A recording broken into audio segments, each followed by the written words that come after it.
Hello, everybody. Dr. Rick Wallace dropping in on you. I hope that you had a great week this week. I hope everything is going as planned as you close out the year. Remember, I am very strong in my belief that it's important to finish the year just as important to finish the year strong as it is to start a new year strong. In fact, you don't start a new year strong if you didn't finish strong. You start a new year strong by having the momentum that moved you through the last part of the previous year. I think closing out years has to be a lot more important to people than their idea of kicking off the year with New Year's resolutions that normally fade within the first 90 days of the year. And as you begin to revert back to old habits, you have to develop new habits in thought, new habits in behavior, new habits in operations and protocols. You have to really change your life in order to really truly change your situation. You have to change your mind. And I want to talk to you about that. And one new thing that we're starting up, I started yesterday with one of my books. We're taking four of my top books. For those of you who have followed me anytime, you know that I have authored 24 books in the current process of writing book number 25. And what we're doing is taking four of the top performers and reintroducing them to the world by way of me actually reading excerpts from the book and then having discussions along the lines of what is meant in that so people can actually see what's there. I think that outside of working with me directly or working in one of the self-automated programs that I have to offer, reading books that focus on something that is important to you is another way of really truly growing.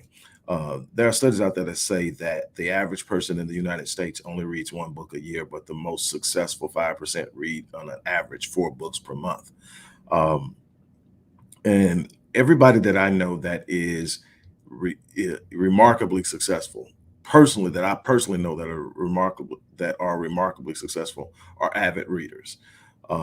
In order to get there, there's this correlation that you cannot escape. The more you read, the more prepared you are, the more you are able to expand your mind, the more you are able to expand your knowledge, the more you are able to accurately and intentively, deliberately influence your growth. What you want to do is not only grow and change, but grow and change in specificity and deliberate nature. In other words, you're going to determine where you need to grow, how you need to grow, what you need to grow into, because you know what you desire. And that's so important. That cuts down the learning curve, that cuts down the path. You want to get to your destination as quickly as possible, but you don't circumvent the process. You have to master it. And I think reading books help to master the process. So what we're going to do is we're going to actually read from the number one performer today. And I'll be back to read from other books throughout the day. But this is Critical Mass. Critical Mass is my 20th book. It is, if you want to achieve success, Critical Mass is a step-by-step, in-depth walkthrough mental processes, changing of behavior, changing of thinking, how to reprogram them, all of that stuff. It's in this book. What I'm going to do is I'm going to read from, and I'm not going to be doing this. We're going to be doing this throughout the remainder of the year, reading from different books. Critical Mass is going to be a primary contributor. We're going to do that at least once a day. Hey, Maggie, how's it going? Yes, you can. The link should be in the description box. If not, I can definitely, did I put it in the description box? Maybe I didn't. So what I'll need to do is go back in and actually look at it. Yeah, it's in the description box. Just check. It's in the description box. But what I will do is I'll put it in the chat as well. The link to actually order online is now in the chat. So what we're going to do is we're going to read from this book. And while I chose a segment out of the first chapter, I will not be doing this on a linear basis. We will not go chapter 1, 2, 3. I'm going to find things that I think are pertinent at the time, and we're going to address them from different spaces, different points in the books at different times, based off of how I'm moved. And I am very attentive to energy. I'm very attentive to spiritual energy. In other words, I'm very attentive to what moves me to touch people. I think that's one of the reasons why I'm so effective is I have an understanding of the science. I have an understanding of the practices, but I am very connected with the Most High in a way that allows me to minister to people where they need to be ministered to. And I think that's extremely important. It's again about knowing your purpose. It's again about being aware of who you are and what you are and why you're here. It increases your effectiveness. And so that's what I'm going to do. So hello, Melissa. Again, hello, Maggie. Maggie, matter of fact, we got your order for academic apartheid. And just so you don't think I'm pulling your leg, here it is. I don't know if you can see it that good, but there's your name, and it's actually sitting out. It'll go out on Monday. And so I just want to let you know we did get that order. We got it processed. So as soon as it goes out, you'll get a tracking number. All right, we're going to read from a segment in the first book. The first chapter is entitled, I want to give you, Your Mind is the Genesis of Your Destiny. And the segment we're going to read from is called The Mind Unleashed. And so here we go. And what I'll do is afterwards, I'll summate. I may hit something in here that I just really want to talk on for a second, so I may stop, but I'll summate at the end, and you guys can pose any questions in the chat that you like. But here we go. It says, when studying the great philosophers that have existed throughout history, as well as some of the most successful men throughout the annals of time, I noticed something unique. While there were many differences in philosophical opinion, one thing remained consistent across the board with each and every one of them. They all believed that your minds create your reality. It did not matter what religious affiliation they claimed, their background and race had no bearing on this philosophical idea. Could this be a simple coincidence, or have these exceptional minds nailed down the key to success, wealth, and overall fulfillment in life? What once appeared to be a galactic premise during my youth was developed into one of the most well-founded truths in the universe. While the actual function itself is highly complex, in its most simple form, the person's life is what their minds make of it. You are what you think.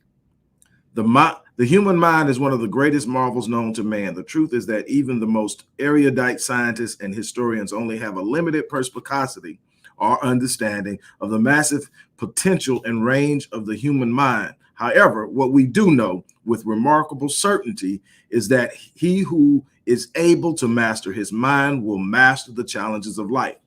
The human mind should be viewed as being analogous to fertile soil. Soil that is fertile is primed to return to the planter whatever is planted. It is important to understand the principle of planting because the principle also applies equally to the human mind. The soil is a neutral element, meaning that it does not care what is planted in it. Whatever is planted will be returned multiplied. Whether the planter plants nutritional vegetables and fruits or seeds of poisonous fruit, the soil will return only what is planted. The human mind is the same way. It has no preference as to what is planted in it, but whatever is planted will be returned in like form. What follows is my attempt to provide a succinct but lucid explanation of the power of the human mind. In studying the principles of the successful and wealthy, the one common denominator has repetitively been recognized as the human mind. Three of the most influential books that address the success through universal law of attraction are The Science of Getting Rich by Wallace D. Wattles, Think and Grow Rich by Napoleon Hill, and The Alchemist by Paulo Coelho. Each of these books points out with exceptional distinction that when the mind can grasp any concept that travels through it as being real and possible, it initiates a universal process in which the universe conspires to bring to that person that which their mind has conceived and their heart desires. Of course, it calls for the person to put in their share of work, but authentic faith and belief in anything demands action. So this is not a problem. When I am working with my clients through Visionetics courses, I place great emphasis on the power of the mind and its neutrality. When engaging the power of the mind to produce the desired reality, it is important to remember the analogy of the soil. The mind does not care what you plant. It will take it, cultivate it, multiply it, and return it to you in like form. This is why it is of unbelievable importance to guard your mind against entertaining negative thoughts. You are what you think. Said another way, you become what you think consistently. Your subconscious is the most remarkable computer the world will ever see, processing billions of bits of data per second, while simultaneously processing between 40,000 to 70,000 thoughts per day. Even information and ideas that may slip past your consciousness will be captured by the subconscious and stored for processing. When the subconscious encounters any one thought or any specific type of thinking at a substantial level, it applies it to a certain priority of reason. Additionally, any thoughts that the conscious mind considers to be of value will also be given a high priority. Thoughts and ideas that are given a high priority by the conscious and subconscious mind will activate what is known as the reticular activating system.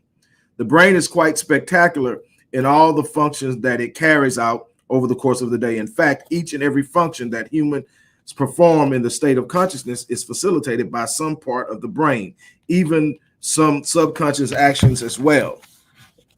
While the brain itself is not totally of the mind, is not the totality of the mind, it is the physical structure through which many mental tasks are carried out. The reticular activating system is one of the most important parts of the brain, having an exceptional influence on cognitive function. There are a multitude of studies on the mammalian brain, which is the reptilian or the early stage of the brains, have revealed that the RAS, or the reticular activating system, has a great deal to do with cognitive functions associated with awareness. In simple, the RAS is the brain's attention center. In other words, when the subconscious and the conscious mind determine that a particular thing is of interest, the RAS amplifies awareness of that thing. And I'll give you an example. Have you ever went out and bought a blouse or bought a shirt or some jeans or bought a car, and before you bought it, you really hadn't noticed anybody else with it, and all of a sudden when you drive it off the lot or when you get out the store, all of a sudden you see everybody's wearing it or everybody's driving it?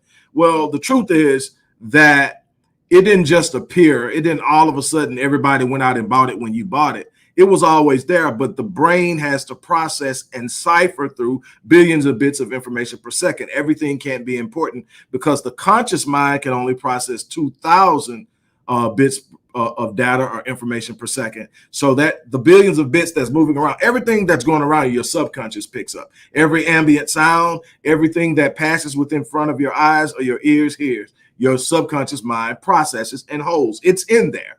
And it's categorized automatically with a fraction of a second. But the thing is, the conscious mind can't take it all. So there are a lot of things that get into the subconscious that the conscious mind is unaware of. But the moment that the conscious mind establishes priority, meaning that the conscious mind says, man, this is important. And one of the ways that you establish something is important, you go spend money on it. Okay, now that's important. All of a sudden, the RAS, the reticular activator system, says this is important. Now, all of a sudden, every time you see it, you recognize it. Why? Because the reticular activating system has made it important. Why do I point this out? Why did I stop reading and point this out? Because it's important to understand what you're emphasizing in your thoughts and in your behavior. Because the reticular activating system will give it meaning and give it priority, and you will focus on it. The last thing you want to do is unintentionally do this to something you don't want to be focusing on. So you got to intentionally set a priority on the ideas, the thoughts, and the things you want to focus on. Never, ever place your focus on what you don't want, because the mind is neutral. It doesn't go on what you want. It goes on what you focus on. And what you focus on, it has a tendency to reproduce. So be careful in that. Let's go on. We're almost done. The RAS will do this with any idea or concept. This is why it is so important to monitor what you allow into your gates, into your conscious and subconscious mind. If you focus on the negative, the RAS will amplify the negative. which will create a cyclical effect that will culminate in achieving a progressively negative outlook on life. The same is true for the reverse. When you fill your mind with positive thoughts, the anticipation of great things and high expectations, your RAS, will identify and highlight the positive as well as those opportunities related with that which you desire to achieve. In other words, check this out. Not only are you identifying what you want, the brain immediately starts to look for ways to get it. But the same happens in the negative. If all you talk about is being broke, if all you're talking about is your relationship going down the drain, your brain will find out every reason why it's happening, and it will sit up and put it in front of you. You will start to find, man, every time I look up, something's going wrong. That's because you have created an idea to focus and center on something, and the brain is literally reproducing it. And your energy that's associated with the emotions of how your brain is processing information will also attract to you more negativity or more positivity, depending on your energy level. Everybody emits energy associated with your thoughts and how you interpret them. Okay. The mind also plays an immense role in the law of attraction. In fact, your reality is the result of your thoughts. If you are a person who harbors negative beliefs, it is those beliefs that are attracting the negative circumstances you continue to encounter. Remember, your mind will produce spiritual energy based on what it entertains most. Kind of just said that. So even if you are thinking about what you don't want within the context of constantly thinking and saying you don't want it, you're still giving it mental attention. Mental attention. Keep that phrase in mental attention. What are you giving mental attention to? And it is registering through your neural processes of the brain, and it is emitting negative energy into the universe. And that energy is like a seed planted in fertile soil. It is absolutely going to return to you what you have planted in it. You must train yourself to entertain positive thoughts that are directly associated with those things you do want. In my opinion, one of the greatest deficits of mankind is that we don't value our minds. Please pay close attention to what I'm about to read here. You see, let me explain. Familiarity and infrangible access breed contempt. We don't have to fight for our minds. We're not required to earn our minds. We are born with our minds, and for that reason, we tend to take them for granted. There's a standard belief among life's most successful people, and we only use 10% of our brain capacity. While there are many who attempt to invalidate this theory, there is much left unanswered in their efforts. While there is some confusion as to where the idea of 90% unused capacity originated, it is likely the essay by William James in 1906, which was later published in 1910, The Moral Equivalent of War.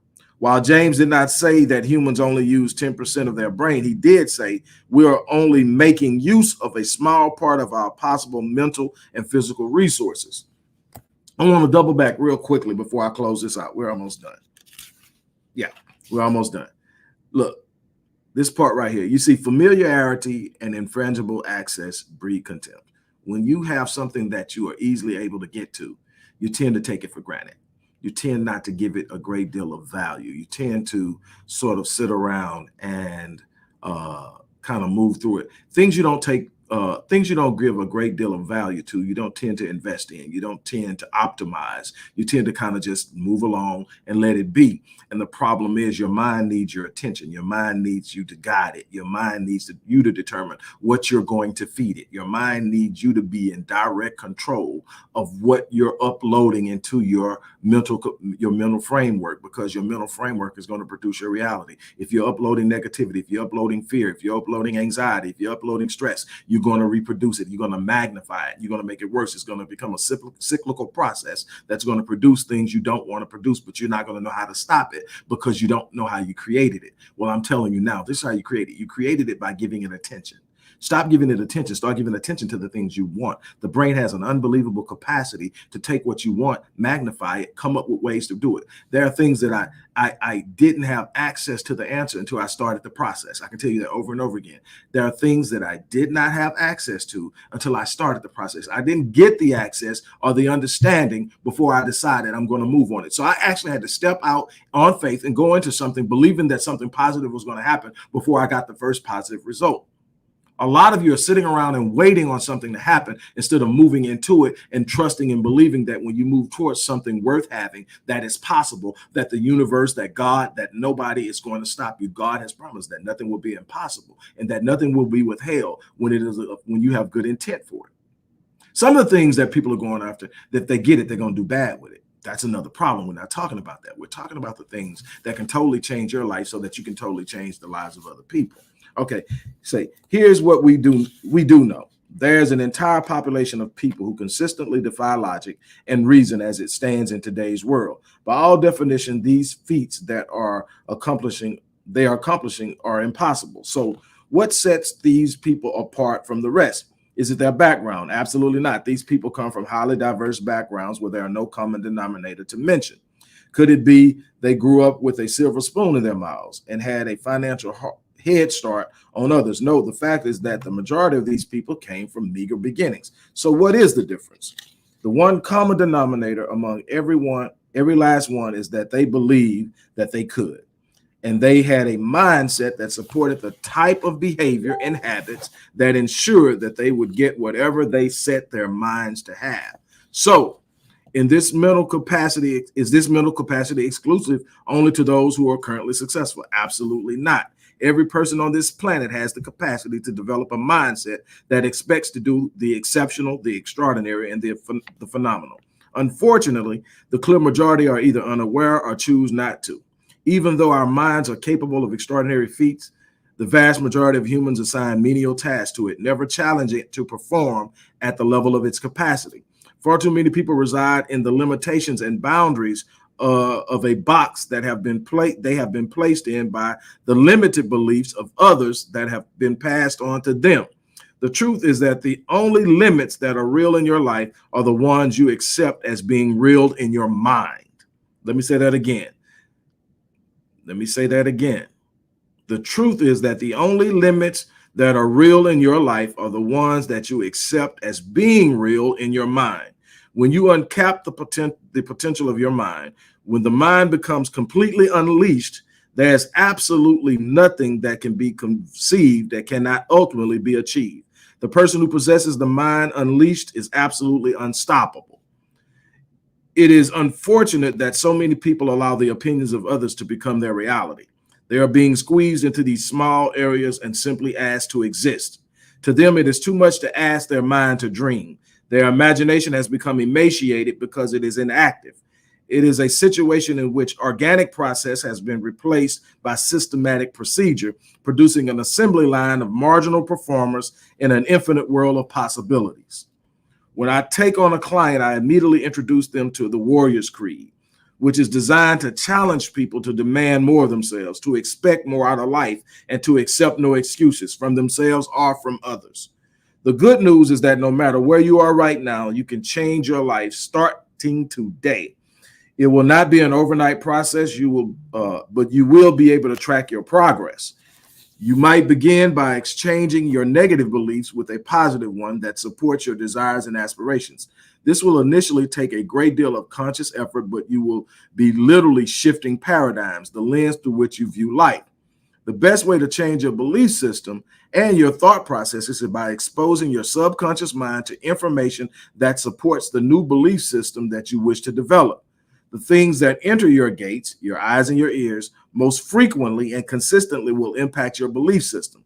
And once this information and the ideas associated with it become a part of your belief system, your subconscious will take over from there. Your subconscious is remarkable, having the capacity to execute the incredibly powerful mental programs that are responsible for facilitating every aspect of your everyday life. Your subconscious governs 96% of your life. The outcome of your life, 96% of that came from your subconscious. Decisions you make, everything else is subconsciously driven. It is my goal in the series that unveils throughout this book to unveil in digestible portions the entire idea of the power of the mind, the 7 universal laws, and the unlimited potential associating with mastering it all. So, what is it that I'm attempting to convey in all of this? As I stated in the beginning, it's quite simple. You are what you think. That's just a portion of chapter 1. But basically, the core idea is your mental processes are so powerful. How you think, how you interpret what you engage, how you set your state. Beliefs are anchored by experiences. Beliefs are anchored by programming. the way that you change an existing belief is you have to change the programming. Your programming is changed by your self-talk. Your programming is changed by what you listen to, by what you watch, as well as what you refuse to accept and what you rebut. It is so important that you distance yourself from negative thinking. It is so important that you distance yourself from worry, fear, anxiety, stress, because they are cyclical in their production. They don't only make you feel bad, they make you think bad. When you think bad, you behave badly. You make poor decisions. You make decisions out of desperation. You make decisions out of fear. You make decisions from an emotional perspective. Strong and powerful and well-rounded decisions are never made from a place of emotion. Emotions are an indicative mechanism. Let me explain what that means. Emotions are designed to let you know of a specific reality. If you're angry, it normally means that in some way you were wronged. If you're sad, it means in some way you've experienced a loss. If you're fearful, it means there's some way you're about to experience something that you're uncertain about, or that you don't feel you're going to like the outcomes. These are emotions that make you aware of a current situation. They don't help you make the decisions and choices that will help you deal with the situation. It simply says, if I'm angry, it says someone has done me wrong. Do I need to act out of anger? No, because I'm probably going to do the wrong thing. I'm going to make the wrong decision. But it lets me know I need to deal with that situation. That's all your emotions are meant to do, is to make you aware of a situation so you know. Emotions of joy, that's a positive emotion. Well, it tells me I really like this, so I want to replicate it. I want to relive it. So what do I need to do to relive it? On the flip side, strain and stress or worry are telling me, hey, I don't like this situation. I don't want to relive it. So what do I need to stop practicing in order to do it? But if I respond to it from the pain or the anger, then I make decisions that normally cause it to get worse. So you have to understand that. That's why you need to have a process through which you calm down. You have to have a process through which you are able to take what you're given in your emotion, but then allow your emotions to quickly subside so that you can move into the decision-making process, the problem-solving process, the planning process, the strategic process. Those is where you grow. That's where you grow. But you also have to have a clear understanding and belief that I can do what I'm setting out to do. I've read that Plato said this. I've also definitely read Henry Ford said it. But it's traced back as far as I can get to the Greek philosopher Plato, a student of Socrates. And he said that he who believes he can and he who believes he can't are usually both right. That's the power of the mind in simplicity. I hope that you were able to get something out of that book. I hope that it provides a blessing for you. I'm going to consistently do this throughout the year. I'm going to read from like 4 books. It's going to be Academic Apartheid, Born in Captivity, Merging Souls, which is a book on relationships and marriage, and Old Faithful here, Critical Mass. The link to get Critical Mass is in the description box. Go ahead and order it for a limited time in observance of Black Friday and Cyber Monday. We're doing no shipping costs. So you just order it and it's coming to you signed. So definitely do that. And for those of you who are really seriously thinking about making some changes and you want to go all in, contact me directly. And let's talk about working together one-on-one to close this year out strong. I only work with people who are really truly committed. I only work with people who are ready to go all in, and it does require an investment in oneself, but I guarantee you, I have a 99.9% success rate. I've had one person that did not successfully complete the program with me, and it had nothing to actually do with the program. It was a personal choice, it was a personal issue, and they decided to bounce out before they finished. If you stay with me, I get you where you're going. It's my gift. It's my purpose. It's what I do. But in the interim, definitely get the book. It's worth it. If you want to work with me, I'm going to give you my direct email in the chat, but then I'm gonna go back and I'm gonna put it in all of the description box so you can come back to this video and see it after the video is gone. But reach out to me if you're serious. If you are serious, seriously. I get hundreds of emails a day, And if you're not serious, it's okay. Take your time, do it at your pace. But if you really truly want to go into 2022 on a whole different level, you start now. You absolutely start now. You don't want to start flat-footed on January 1st. You want to hit January 1st, having went out and had yourself a blast, or however you spend it. I'm gonna spend it with my family, chilling. But however you spend it, you want to wake up that next morning going, yeah, I'm already here. I'm moving. I'm hitting the ground running. I'm not trying to change or do something new today. I've been doing it new for 6 weeks. I've been doing it new for 5 weeks. I've been doing it new for 4 weeks. I am right here. I want you, and I've got about really 4 spots, honestly, to where I can take on a full-fledged client. And that's 12 weeks, 18 weeks, 26 weeks, or 52 weeks. My number one program is 52 weeks, and that's where most of my clients get. So,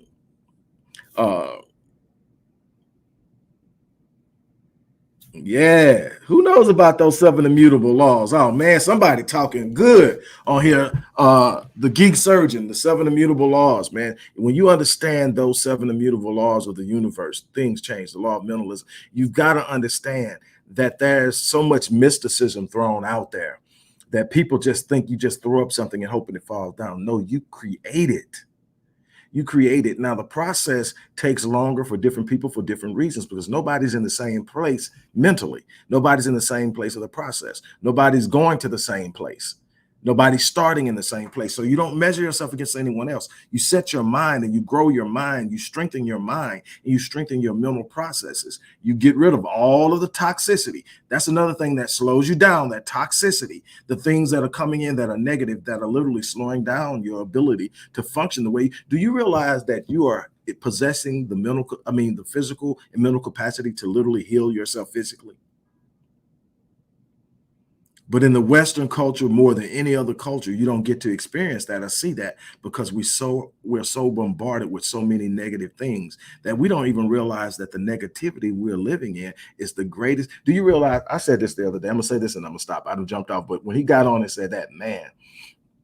But do you realize that 90% of visits to a general practitioner doctor, the general practitioner, 90% of the visits are either directly or indirectly associated with stress?